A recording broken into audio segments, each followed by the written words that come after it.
Well, with just days to go until Inauguration Day, at least 26 Democrats are announcing they will skip the ceremony.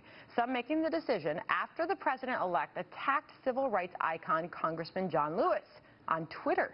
The president-elect calling him out after Lewis said Mr. Trump was not a legitimate president.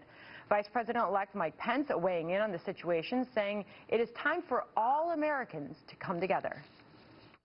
I served with John Lewis. I disagreed with him on many issues, but I respect the role that he's played in the civil rights movement and the voting rights movement. And that's why I was just so disappointed that he would make the statement that he made. Chris Direwalt, Fox News politics editor and editor of the Halftime Report. Chris, good to see you, sir. Howdy do. All right, so what do you make of all this back and forth happening right now? Well, at least we're not talking about the issues. No, I'm kidding. The reality for Washington is they're not talking about the issues, right? That's all of this noise, all of this thunder over what is essentially nothing. Democrats have not been able to come to terms with Donald Trump's election, or a lot, I shouldn't say Democrats, a lot of Democrats have not been able to come to terms with Donald Trump's election. They're worried about legitimizing an illegitimate president. Well, guess what? You're too late. On Friday, it's going to happen. And while they are focused on complaining, while they're focused on protesting, while they're focusing on this, Donald Trump's putting together a government. The Republicans in Congress are putting together a legislative agenda. And Democrats aren't fighting that.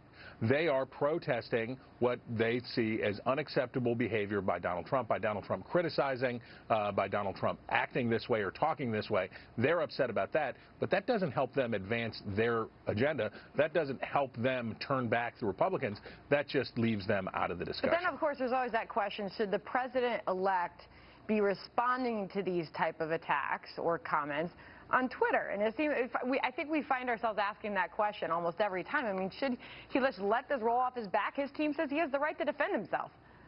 Well, so can and should are two different things. Now, look, is Donald Trump going to change? No. We've seen it.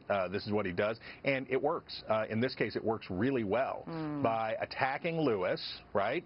So you get more Democrats up in arms, more people with hurt feelings, more people outraged, more people talking about that. They're not talking about Russia. Right. They're not talking about that stuff. They're talking about whether or not they're offended by the tweet that he issued. Well, John Lewis is still talking about it, and he talked about it this morning at the MLK breakfast. Here's what he said.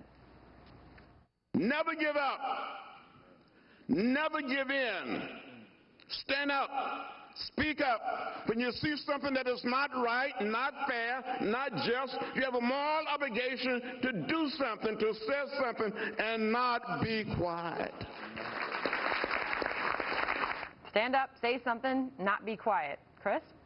So, I mean, you can do all those things. My point is that stand up and not show up, stand up and shun the event, okay, that's fine. You want to say Donald Trump's not a legitimate president.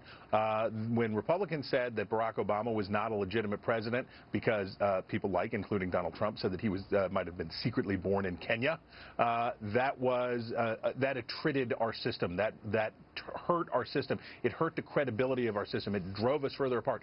So now we have a new president, and we have people on the other side saying he's not legitimate. And on we go. And we keep pouring this sulfuric acid onto these institutions and hoping somehow that they stand up. Well, I promise, when they crumble or if they fail us, it will be because of these decades now of people doing this harm. And for some of those that aren't showing up, Kurt Schrader, a representative from Oregon, said he's just not a big Trump fan. I've met the guy and never been impressed with him. That was his reasoning for not attending. And California Representative Barbara Lee, I will not be celebrating. I will be organizing and preparing for resistance. So those are just some of the excuses, I guess you will. Chris Direwalt, good to see you, sir. Happy Monday. All right, happy Monday.